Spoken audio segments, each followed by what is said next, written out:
بسم اللہ الرحمن الرحیم۔ دین و اسلام چینل کے ناظرین، السلام علیکم ورحمۃ اللہ وبرکاتہ۔ صحیح بخاری کی حدیث نمبر 354 ہے، نبی کریم صلی اللہ علیہ وسلم نے ایک کپڑے میں نماز پڑھی اور آپ نے کپڑے کے دونوں کناروں کو مخالف طرف کے کاندھے پر ڈال دیا۔ اسی طرح صحیح بخاری کی حدیث نمبر 355 ہے، انہوں نے نبی کریم صلی اللہ علیہ وسلم کو ام سلمہ کے گھر میں ایک کپڑے میں نماز پڑھتے دیکھا۔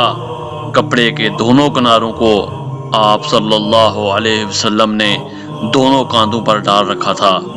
اسی طرح صحیح بخاری کی حدیث نمبر 356 ہے، میں نے رسول اللہ صلی اللہ علیہ وسلم کو حضرت ام سلمہ رضی اللہ تعالی عنہا کے گھر میں ایک کپڑے میں نماز پڑھتے ہوئے دیکھا اور آپ صلی اللہ علیہ وسلم اسے لپیٹے ہوئے تھے اور اس کے دونوں کناروں کو دونوں کاندھوں پر ڈالے ہوئے تھے۔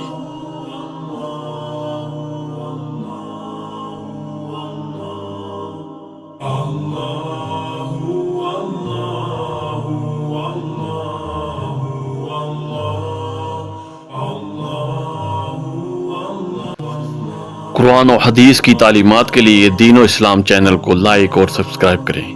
جزاک اللہ خیر۔